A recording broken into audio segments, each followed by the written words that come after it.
When it comes to the dynasties of the history of English futsal, two names typically come to mind. The first is Baku United Futsal, who in their prime had professional players representing England through the club and having some success in the UEFA Champions League. They were three-time champions of the English League at the time, and they also won the cup 6 times.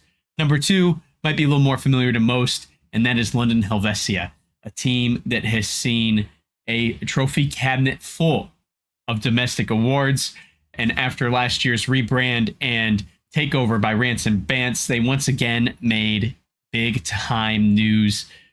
But it just wasn't for them this past season, and we may have been introduced to new futsal royalty in England, and that comes in the form of Bloomsbury Futsal.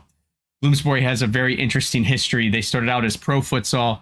They merged with the Bloomsbury Foundation, which is a charitable foundation, and since then have really amplified the program through the works of both sides of that coin and that operation. It appears that it's time to introduce a new royal family, and that's because even dating back to last year, we saw a Bloomsbury side that looked very promising and also made a deep run in the playoffs. Wasn't quite their year, but turn around to this year, and they won every award imaginable in Tier 1. They won the Super Cup. They won the regular season. They won the championship in the playoffs to earn the right for UEFA Champions League play in the preliminary round. And that doesn't stop there. Bloomsbury also saw championship gold in the women's division, but not only that, they also saw trophies and medals in Tier 3 in NFL, the National Futsal League, recently rebranded from LNFS. The program down in the Tier 3 side saw their C team win the plate and the championship. Really interesting and exciting stuff coming from the organization in Bloomsbury. And after this strong performance from the Tier 1 side, they are now, as we speak, in the middle of their preliminary group round stage in Athens, Greece, as they take on some of the best futsal teams in the continent. They'll be facing other champions from Blue Magic Dublin in Ireland. They will be facing a team from Greece that won the local league there, as well as seeing competition from Bosnia and Herzegovina. It's going to be a very, very tough group, but I think this team is up for the challenge. How did Bloomsbury get here? Well, you really got to look at the program from top to bottom and see what is interesting about them, maybe compared to what we've seen out of Helvetia and out of Baku in the past. In the past, the Dynasty team was bringing in all the best players from around England and forming a super team. Bloomsbury seems to have gotten domestic success by building a foundation from bottom to top. You cannot build a house starting from the roof, as a very famous coach here from the United States once said, and Bloomsbury has found a way to do that. They have a very healthy youth academy that touches over 5,000 children that are now playing futsal as well as other sports through the foundation. They obviously have their success in Tier 3, where they were promoted to Tier 2. And then the Bloomsbury B side is already in Tier 2. And then, of course, the A side, the top side, seeing their success. They didn't lose a single game this last season with the top team, with the first team. So a very interesting side that had a slow build and a slow burn and built a team with good chemistry and did not just go out and swipe away the best players in the league to gain their success. To me, and probably to you as you hear this kind of evidence, you would think that this has got to be signs of a very healthy and possibly new dynasty in England futsal. All the components are there. The depth chart is there. What could possibly go wrong? Knock on wood, to derail these guys as they continue to improve futsal in the UK, in London.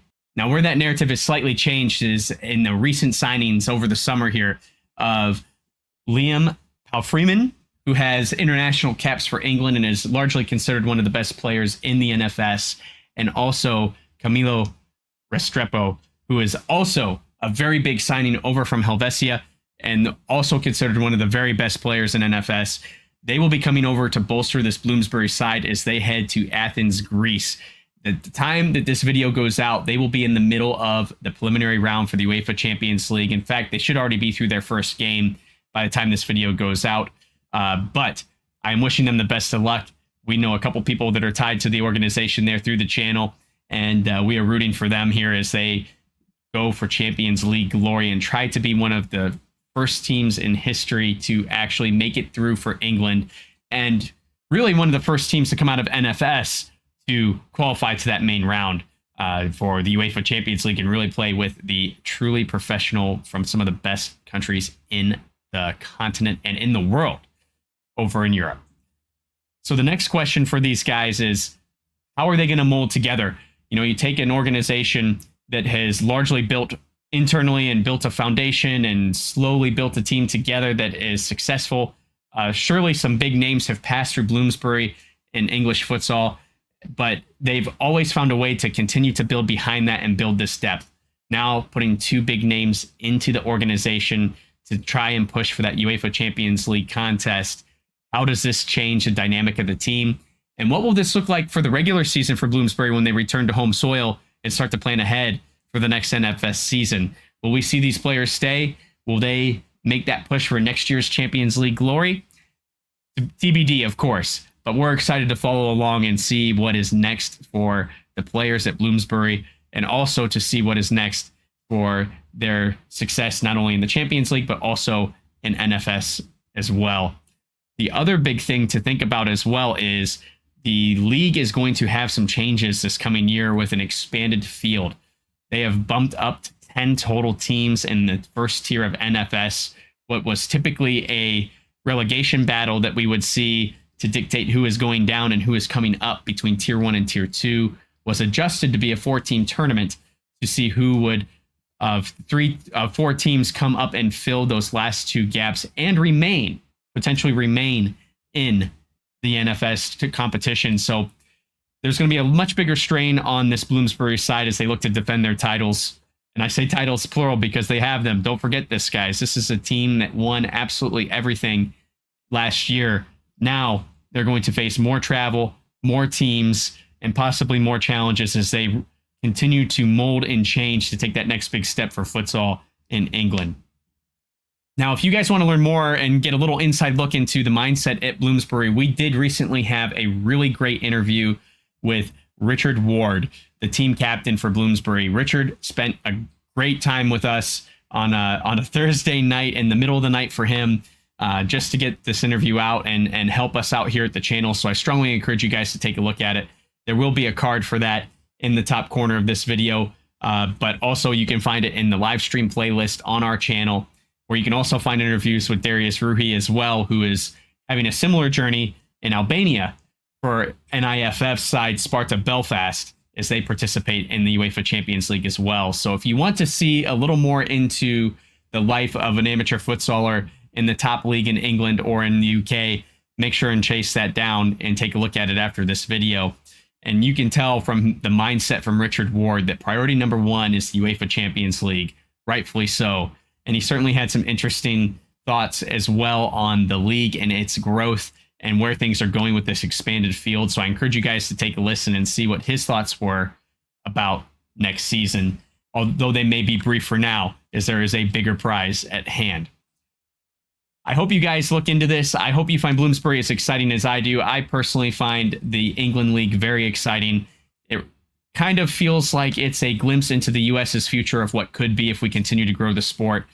There are people in England that are growing the sport, futsal people taking care of futsal, and it's clear at Bloomsbury that they have a very strong staff that loves the sport and is invested thoroughly in the sport and wants to see it grow and grow even more. What do you guys think? Tell me what you think. Is this a one-year success for Bloomsbury, or is this the beginning of something really special in the next big dynasty in England for you guys? I want to hear what you think in the comments, and until I hear from you then, don't forget to play with your soul.